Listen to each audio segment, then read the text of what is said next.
Hello, everyone. Today is Friday, the 25th of August, 2017. Welcome to Block Digest, here for another episode bringing you erudition. And I'm joined today by Shinobi, who's going to be leading us in this quest. Yeah, hello, everybody. Hey, hey, hey. Who else have we got on here? We have Swapman, the infamous. You on the mic? He's shy. I think we have another repeat of lack of attention. We have Barath from Coinpit. Barath, say hi. Hi, guys. Hey, hey, hey. And we have Resident 2.0, Acnix. Hey, guys. Yeah. Yep. Hey. And almost forgot to read out the block height. Block height is 481,990. And with that, we will go straight to the blockchain itself with the first block that has been mined that is larger than 1 megabyte. Is that right, Shinobi? By Bitfury. Correctamundo. I think Alex probably had this set up to go a little bit ago, and it's nice to see that they got the honor of the first block this big in. It's probably going to be dismissed offhand right now, but I think we'll look back on this as a nice pivotal moment in Bitcoin's history. But it wasn't that much bigger than a megabyte. It was like 1.1032. It's the fact that we proved we could do it. Indeed. Anything else? Is this just this is it? This is like one block? Are we expected to get more? Well, obviously, it's going to take a little while before we start seeing them more regularly, because in order to get the increased size, we're going to need a large amount of SegWit transactions being spent, because otherwise, obviously, everything is kind of stuck in the limit of the original block size. But I'm pretty sure after we see these businesses and wallets start rolling out the features, they've already got it coded. They just need to pretty much flip the switch. I think we'll see things start picking up. Great. And moving on, we have open timestamps have put some changes out there today. Is that due to the SegWit? Yeah, they kind of just, it looks like they streamlined things a little bit. Instead of manually hashing raw data, it looks like it's just grabbing the transaction ID to kind of make things a little more efficient. Pretty much what open timestamps is it's just an aggregating service effectively for hash digest committing to data. And Peter Todd pretty much developed this because of the potential for a lot of spam. If you have everybody individually hashing the commitment to a file in a single Bitcoin transaction, obviously, if you have 10,000 files to commit to, that's going to take 10,000 transactions, and that's pretty inefficient. So it pretty much just it runs off of its own protocol that people can run a server for. And it just takes data constantly and pretty much has a rolling Merkle tree that it's hashing. And then it pretty much every once in a while condenses that to the root and then stamps that root into the chain. And so pretty much you can effectively timestamp as much data as the actual server can handle. I think a little while ago, he actually timestamped the entire contents of archive.s just to kind of prove the scale it can get up to. So it's just Merkelizing multiple documents. But I thought that why not just use Factum? Well, it's personally this kind of stuff, it doesn't really make sense to me to have a business model around. And I think open timestamps is the perfect proof of that. Literally anyone can run one of these aggregating services, and effectively as much load as that server can physically handle and hash, all that data can be committed to the blockchain with a single transaction. So obviously, if you have a billion documents that you're timestamping, you amortize that cost of a single transaction across all of that. That's effectively free. I was actually just trolling you. I mean, Factum's, like, in my opinion, it's completely pointless and useless, and I don't see why we need it. But anyway, you answered it, and I appreciate that. And I'd also like to introduce Velo. I was remiss. I assumed that you and Swapman wanted to be silent. Velo, are you there? Yeah, hey. No, yeah, hey. He and I are actually separate entities now. I'm here as well. Cool. Hi. Good to hear from you. And I want to get your input as well. That'll be good later on. Fantastic. So you can now Merkelize all your documents into the blockchain, millions and millions and millions of them, and you don't have to spend millions and millions of transactions in order to do it. It just goes into one. And I guess now, do we want to move on to the fake news segment? You tell me, Shinobi. Yeah, I think it's about time. It's about time we moved on to the fake news. Fake news is my favorite. Fake news. All right. Today's fake news is Bitpay's perspective on SegWit 2x, Knob 2x, or No 2x, whatever the meme is. Mm-hmm. So essentially, what this is saying here in all the fluffy language is at the root of it that they are deciding to stay on the chain with the most hash rate. And in their opinion, they still think most of the miners that have committed to the New York agreement are going to follow through with it. And pretty much the rationalization for this is obviously as a payment processor, they need to maintain constant uptime. And so they're pretty much citing the commitment from most of the miners to follow through and the need for continuity of service as their rationalization for it. But I think you should have the link, though, of a previous post that Stephen Pear has written, actually. I believe it was sometime, March this year. But this shows a really interesting contrast between the attitude that BitPay has taken since the New York agreement. He actually wrote this when things were kind of hitting peak shitstorm during Bitcoin Unlimited. And in this article, he pretty much demonstrates a very thorough understanding of the way to abstract away from the technical things that people fixate on, such as the block size, and really appreciate just the layered nature of a consensus system like this. He pretty much used this. His example was essentially what an extension block would be, but that you can phase in different committed groups of data, because like I just went into with open timestamps, like if you can get a commitment to data into the block, you can effectively commit using the base block size that relates to the transaction data for Bitcoins to commit to an almost infinite amount of data. And you can effectively use this to create more block space. And this is actually a very well written and thorough write-up of the nature of things.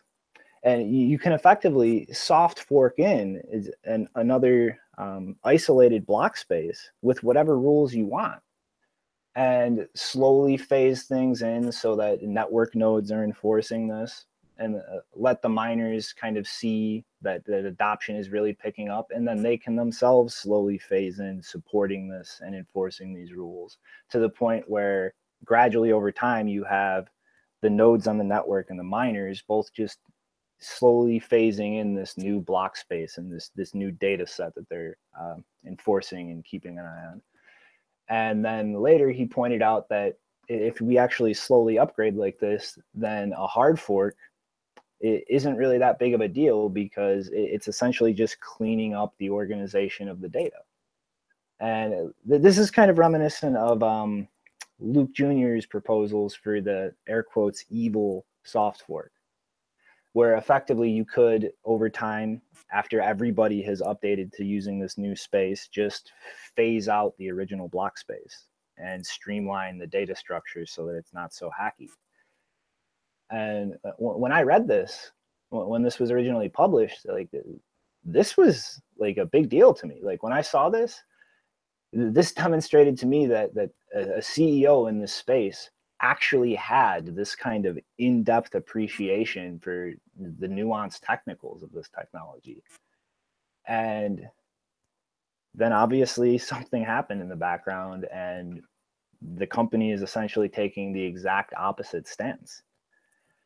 And I kind of wanted to bring up their recent announcement and this previous article that Stephen Pear has written, and just kind of like draw that contrast to let people really think on like why there has been such a radical about face and change in their attitude towards things. Because as businesses in this ecosystem, they are in a way a proxy for users. We've seen over the past few years that it's very difficult to take the millions of people scattered around the globe involved in Bitcoin and really get everybody on the same page.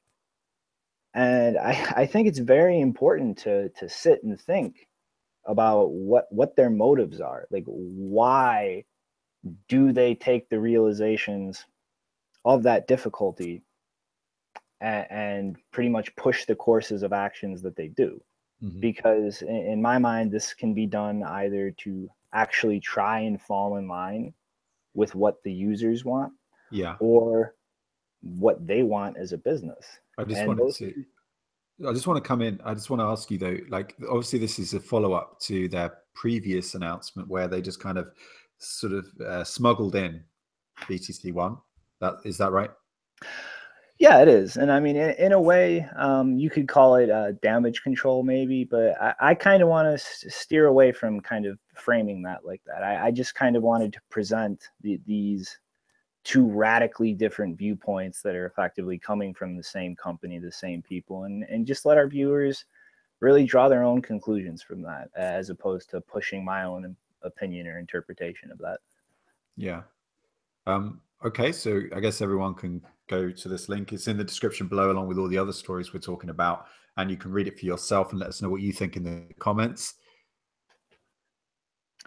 Well, that brings us to our guest Bharath, and I would like to clarify for all of our viewers that there is actually a personal relationship and friendship between us, just so that's clear. But to kind of segue from what we were just talking about with the responsibility of businesses in this space and their ability to really push their weight around, Bharath is actually the developer and the creator of Coinpit, a decentralized exchange, which if you want to kind of jump in here, Bharath, and talk a little bit about this, I really do think this is an important direction to move in as far as how businesses are structured in this space, because it distributes that ability to throw their weight around more away from the central point. Yeah, so let me just give you a history of why we built Coinpit and where we are going. So if you guys remember, back in 2012, that was the year of multiple hacks. And I think Bitcoinica was hacked 3 times. And there was some suspicion that one of the hacks was actually an inside job, maybe because the explanation given by Zutong was that it was a illiterate relic smuggler who somehow hacked his crypto account. It was straight from a Jackie Chan movie, the plot, and that sort of set off a tone where all the users were suspicious of the exchange operators themselves. Now they have to deal with government interference, exchange operators, and hackers, and this insecurity that sort of eats at everyone who has any sort of real size, in terms of funds on an exchange. So we wanted to start, we wanted to create something that decentralizes the whole exchange operations in order to free the trading community from all of these 3 threats: the hacking, government interference, and exchange operators, creating an exit scam. And at that point, this was 2012, we started creating a prototype, and just after multi-signatures, we were able to at least protect the custody of funds that was not in a trade, and we could create a system of trading which gives the assurance that all the funds are accounted for. So everything is stored on the blockchain. All transactions are, everyone can see their funds have not moved or been stolen. And we also wanted to create something where the government does not have an incentive to come after us. So because all the information we have is already on the blockchain, there's no reason for any world government to put pressure on us. We have definitely have some a strong fan base who trade with us and support us and so on. But what we really want to do is move to a place where the custody of the funds is completely decentralized. And eventually, all exchange operations are completely decentralized. Can I just come in with use a question real quick, Bharath? Yeah. Sorry to interrupt. So when you say it's on the blockchain, I just want to explain for all the viewers to make sure they understand. It's in a multi-signature wallet, that's right? Right. So your deposit coins are in a multi-signature wallet, and to trade it, you have to move to another margin wallet, which is in the control of the exchange, but it's on the blockchain. It's yours. It's not mixed with anyone else's. You can always see the balance. So if you have, when you go to your page, the balance you see actually comes from the blockchain. It doesn't come from our database. So you know that at any moment, if any coins are moved, you will know it in 1 second. The whole world will know it in 1 second, right? So this sort of security doesn't exist even in the legacy exchanges. And yeah, so our goal has always been to have some sort of provable compliance and to create a system where it's extremely hard, if not impossible, to break the expectations and rules of trading. So we do have, for example, when you, the first thing you will notice is we don't have a login and a password. We use a private key, and we use signatures using a private key to secure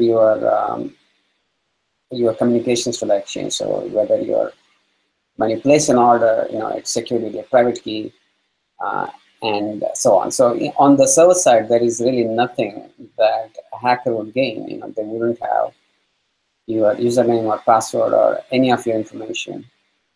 So while this sort of hybrid model is good, we do think, so we were already advanced compared to the rest of the exchanges, and we've been trying to do the distributed exchanges for a long time. And now it's sort of hot, and everyone is trying to solve the problem. There are many problems that current exchanges, the current attempts, are not paying attention to, and that is that decentralized exchanges won't be tradable. If, for example, you do things like put order books on the blockchain or do matching on the blockchain, it's just the growth of the exchange will be self-limiting because it will clog the blockchain. And also, you can manipulate. If you have something in a smart contract, you can only update the state of the smart contract once every block. So this means people know exactly what to do. The price in the real market is very different from the price on your Oracle. So there are a lot of these issues that no one is really paying attention. They're just creating decentralized exchanges for academic reasons, and I'm not saying they don't have value. They do have value because they generate knowledge. But my goal is to create something that is tradable like a centralized exchange and that performs like a centralized exchange. Yeah. Bharath, can I ask another question? Yes. About exchange. Is this an exchange or is this derivatives? How do you handle fiat in a decentralized way? Right. So we cannot actually handle fiat in a decentralized way. So we don't have fiat. It's completely crypto only. It's crypto in, crypto out, and because of that, we can decentralize it. There are certain options to do fiat decentralized.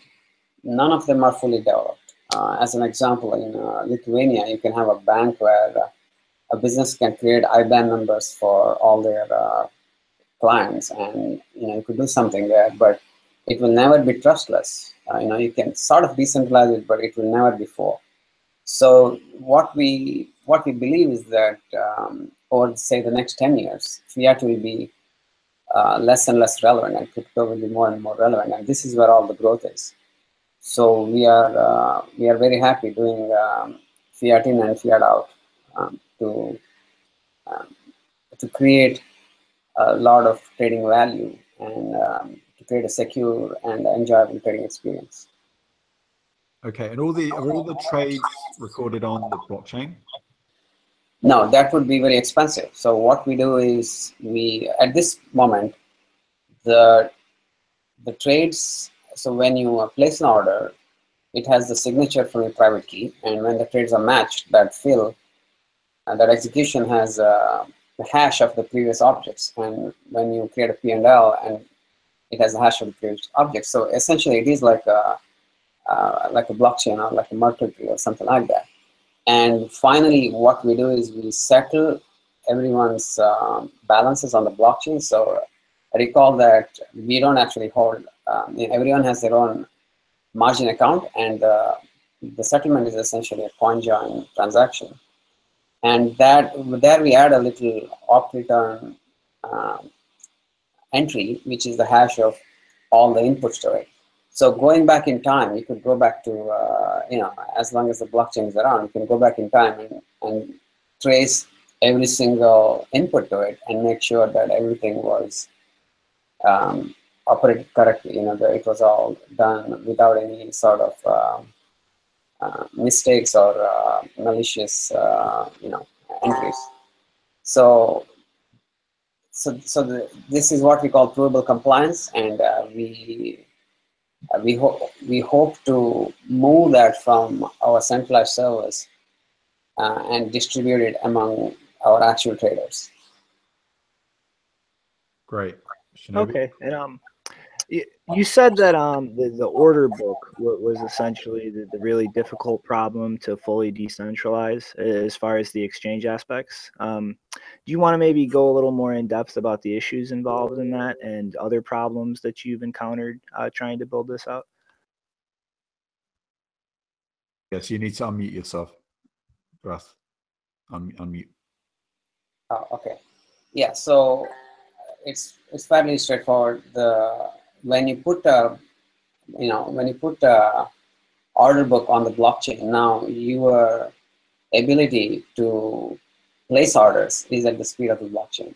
And if the confirmation, even on very fast blockchains, it's 12 seconds, 20 seconds. Once the order is in, you won't be able to cancel it.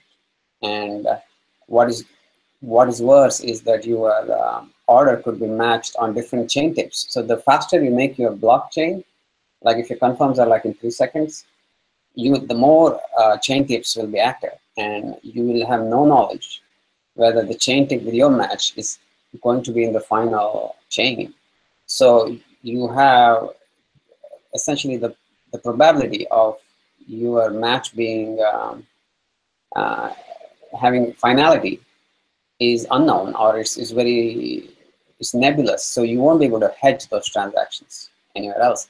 And if you cannot hedge transactions, you are taking out all the big players, because no real size, any trader trading real size won't do it without some sort of hedging. The second issue is that if I'm a miner, or even if I'm not a miner, if I have certain hash power, I could look at the match, and if I know that there was a match, say 2 blocks ago, and then there was the price moved in this direction, and there was a sale, and there was an exit that was profitable, I could simply use my hash power to take that fill. I could supersede, go back in time, in the blockchain history, and I could take those trades. And when it's 2-3 blocks, even if the movement is small, I could repeat this over and over again, and I could eat up all the profit. So order matching on blockchain is simply not practical, in the sense it will never be real in terms of volume. It will clog up the network. It is not secure. There is no finality. It doesn't have any properties that a trader would want. Even matching on even if you don't put the order book, but just create a smart contract, like there are some ICOs running right now that are doing that. So the idea is that there's no order book. There's just like a foreign exchange. There's a buy and a sell price, and you just send your order, and it either matches or it doesn't match. The same issue occurs here, is that the price that it offers can only be updated once in 60 seconds. So if it's like, say, something like Ether or Bitcoin, if you know that in the real market it's already gone up, then it makes sense to just buy everything you can here, right? And then the price will go up and you'll sell. So the money backing a contract will be depleted very rapidly. So I believe that overusing the blockchain, assuming the blockchain is an infinite resource, is a mistake. It's a very, very expensive resource. And its job should only be to provide security. So our approach is to tread on the blockchain very lightly and use it only for settlement, to hold custody and to settle the amounts. That way, no matter how much our volume grows, our footprint on the blockchain will remain always small. It will be proportional to the number of users who are traded in a block of time rather than the actual volume. And we already have such a system right now on the Bitcoin blockchain, which is more congested than any other blockchain we could think of. And what we do is we compute the balances and we settle the balance on the blockchain once a week. And if the volume grows, we can make it faster.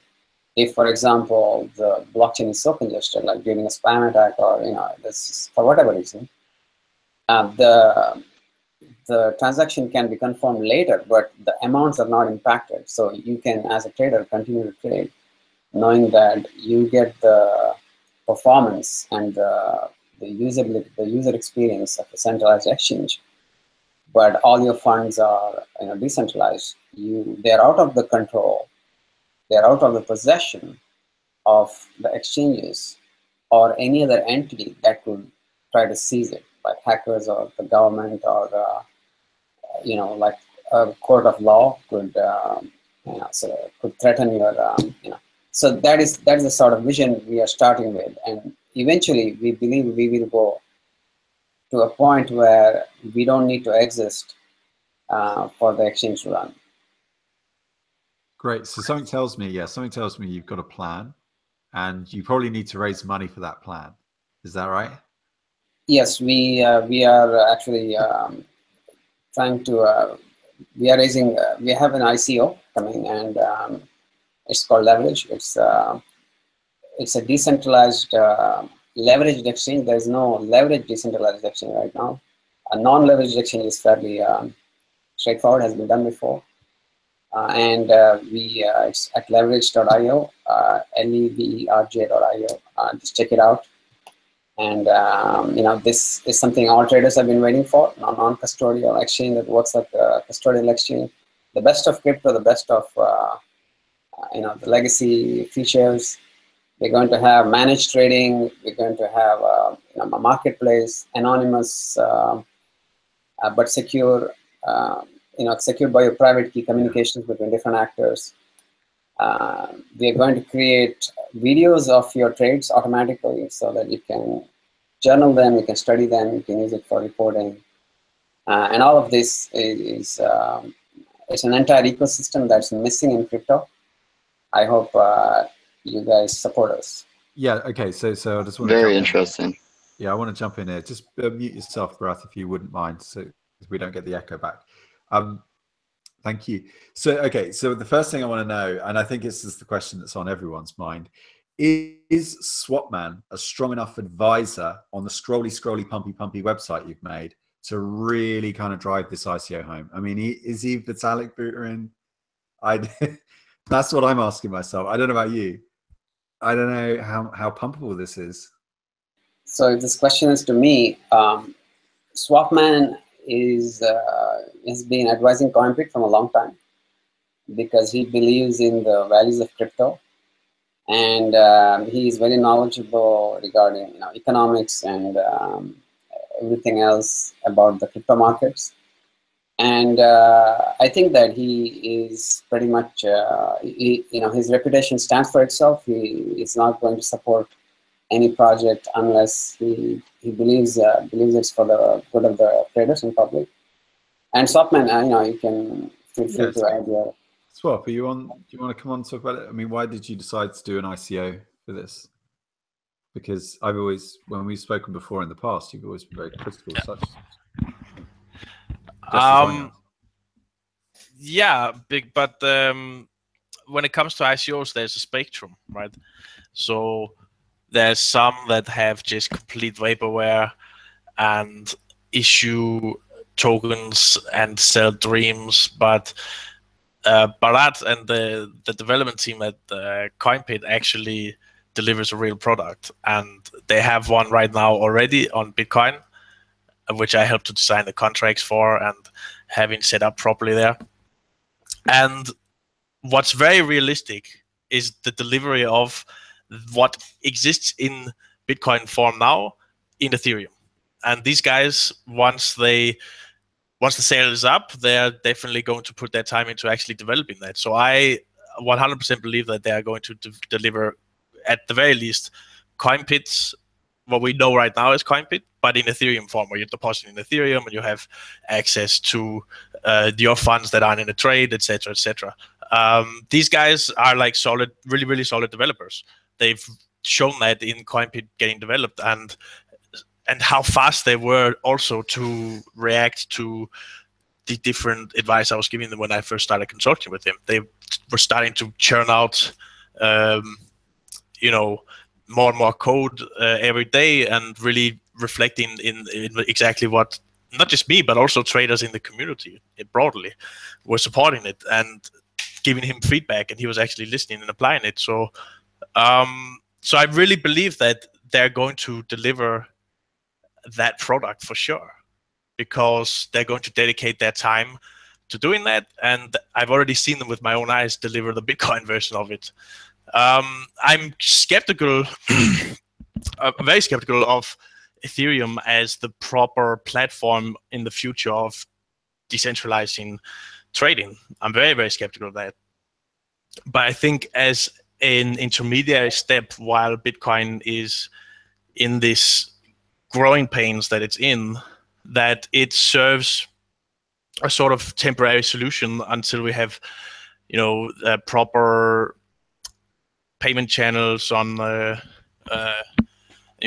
Lightning Network, where, we can try to decentralize further, not just the custodianship of the funds, but also the proper trustless recording of all the trades and the order matching. Like, that's something that, maybe is 10, 15, 20 years down the line.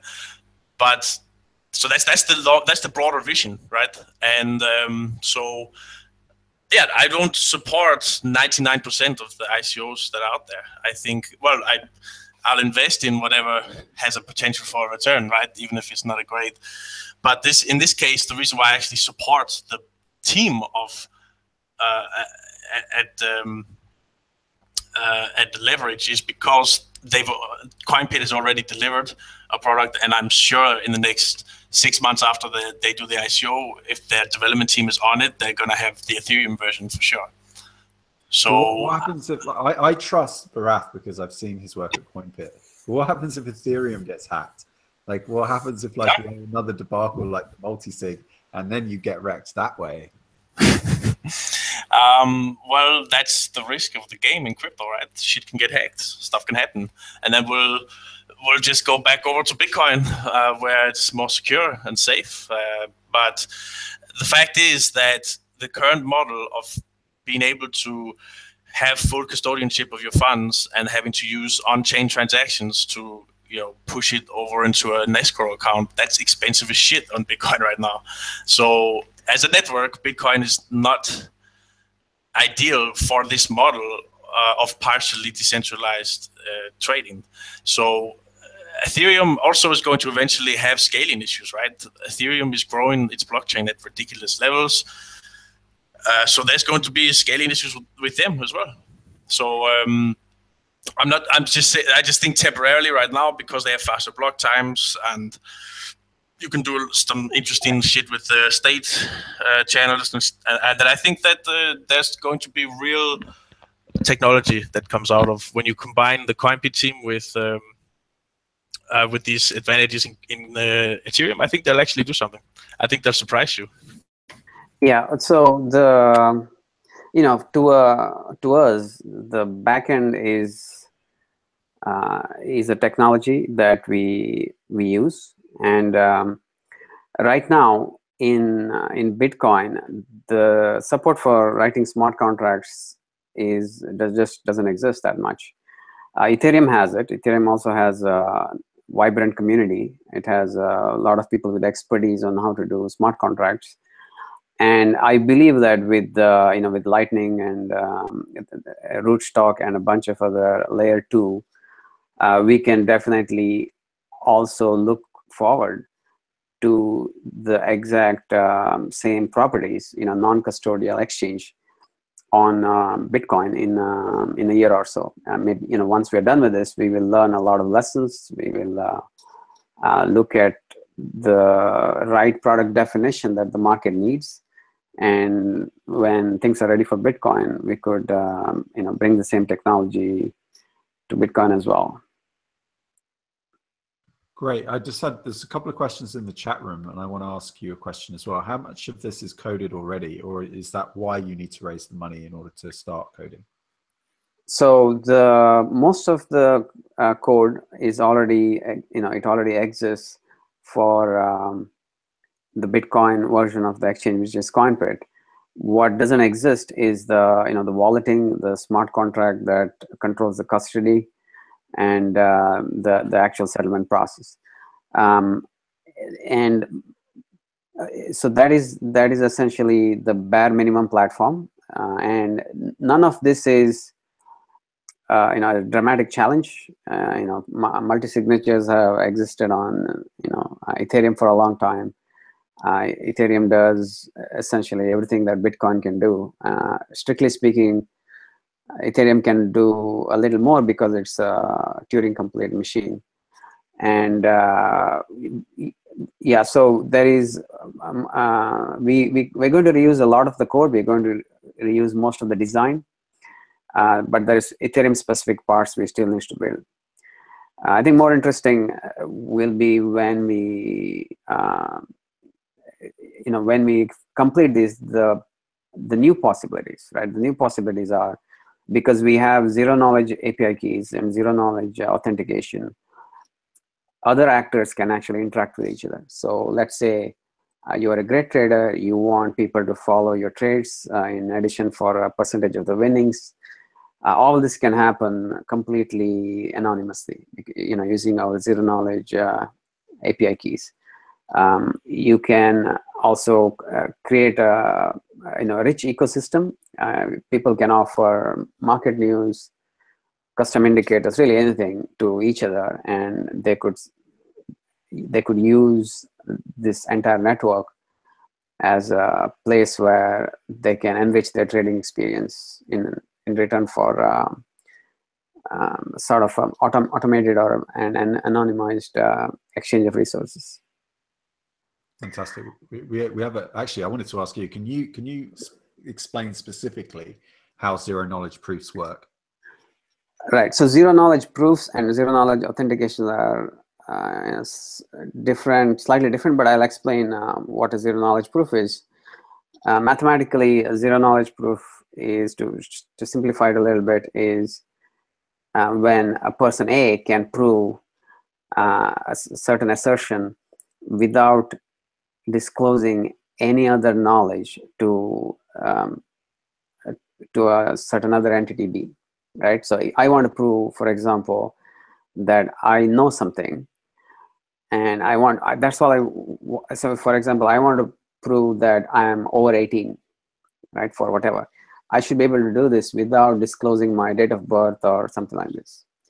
And in terms of authentication and APIs, what you see in the Bitcoin world or all of this crypto world is you use the private key and public key.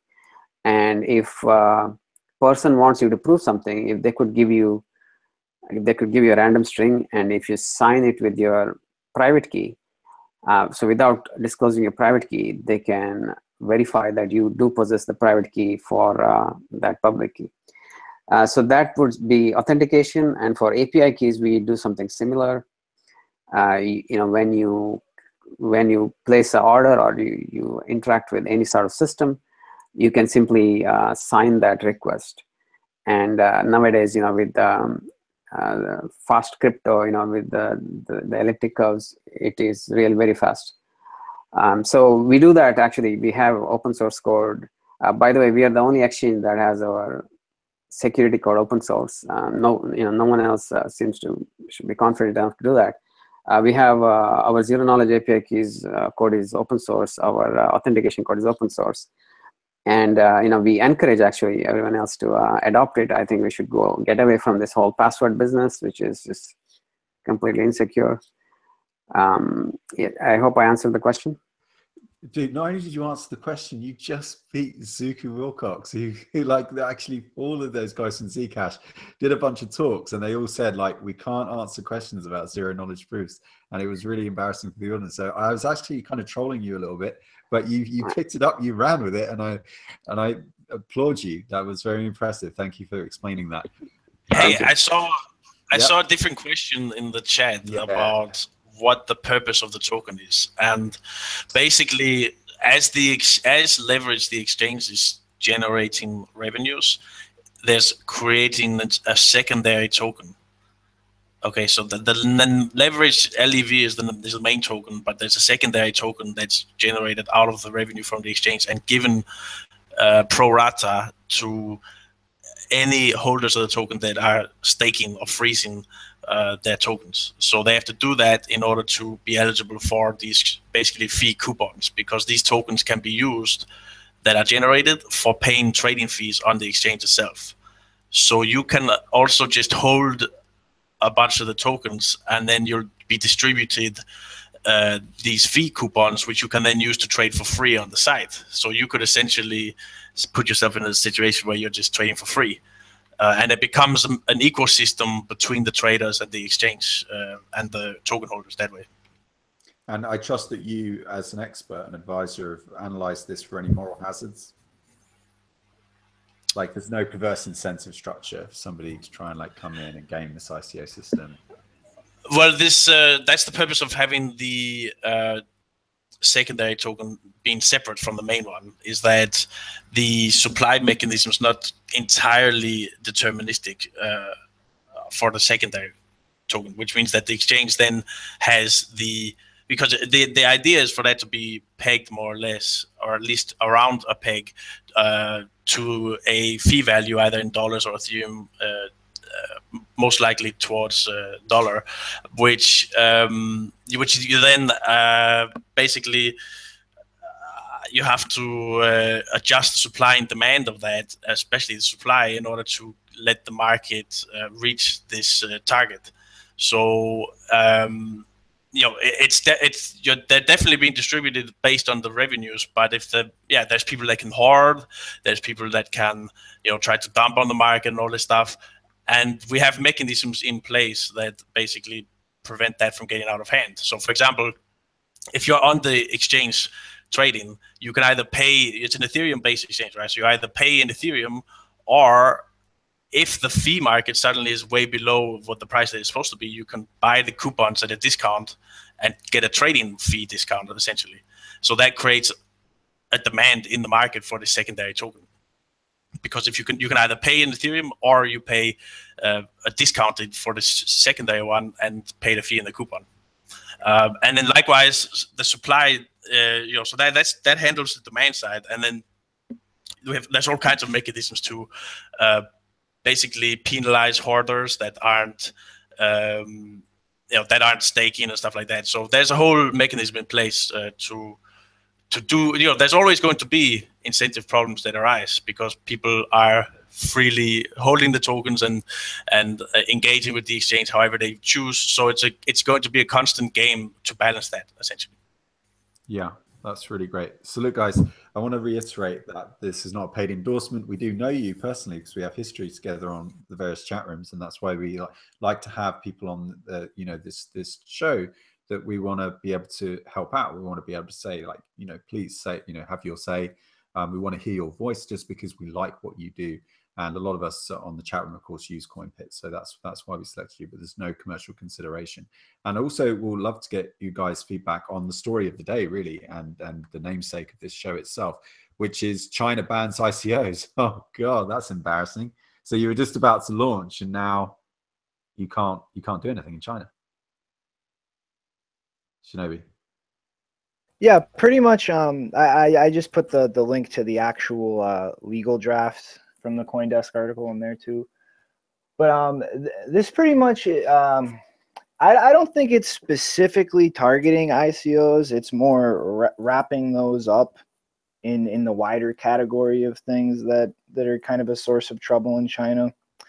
I'm not sure if everybody is familiar with the Triple M multi-level marketing scheme, but this is actually a company that has a long history of scams over the years in Russia, some parts of Europe. And I believe last year they really started getting big in China as well. And they were mainly using Bitcoin and Ethereum as the way for people to pay into it. So this is a very big problem in China with a population of almost 1 billion people.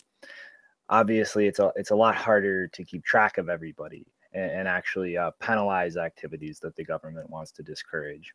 So I think this is more of a response to things like the MMM scam, and it's just with the fact that they recently started using crypto as a means to accept payment. I think cryptocurrencies are kind of just getting dragged in by the larger problem. But what the actual draft seems to do is kind of pass the buck from the federal level. One of the first things that it says is that the local governments are actually obligated on the provincial level to do everything they can to prevent people from engaging in these kinds of activities. And it kind of calls back to like pre-existing regulations dealing with these kinds of things. For instance, they specifically define illegal collectors as people who initiate or organize things like this. And illegal fundraising assistance is specifically anybody who actually is involved in the promotion or assisting the organization. And one of the biggest things, though, is they essentially give up any kind of consumer protection for those who are hurt negatively by things like this. So I think it's kind of a combination of China kind of trying to wash their hands of having to help bail people out who've been scammed by these kinds of things, while at the same time being a little more harsher and well-defined in penalizing the people organizing it. So they're kind of going, we can't offer everybody a safety net, but trying to take more strict actions to prevent those things from happening in the first place. Okay. And so there is going to be this pressure, right, to KYC in the case of your ICOs, Swapman, Bharat? Yeah, right. So I believe that KYC is the opposite of decentralization, honestly. And we obviously, for lawyers tell us we have to do it, we'll do it, but we'll try to do it without any sort of KYC. In the sense that there's a smart contract and you send funds to it and it takes care of allocating the tokens. The real issue is you simply need to you will be forced to ban certain countries from participating, and so that is probably what we're going to go with. Okay, great. Any final thoughts for the day before we wrap up for the week? Right, about the China thing, I think the way a lot of governments approach things is they want to restore order. They see disorder and they believe that by crafting just the right legislation, they can bring back order. And usually this has unintended consequences. And as Shinobi mentioned, in China, there's this big problem of people doing illegal fundraising. And as far as I saw in the legislation, it really, I'm not sure it impacts ICOs from at least the English translation of the text. It's just targeted to the pyramid scams. So we have to see what happens. Fantastic. Well, China bans and it keeps on banning and the price keeps going up anyway. And so thank you for everyone that stayed tuned, all 31 of you right now. You are the resistance. And this has been another week, a second week of Block Digest. And it's going full steam and people keep sending us really positive feedback. We also like criticism too. We'll lean into that and we'll absorb it and we'll grow from it. So please send us that. And just to say thanks very much. And if you like what you see here, you can hit the subscribe button, you can hit the like, you can share it on social media. But remember, only if you want to. Bye-bye for now.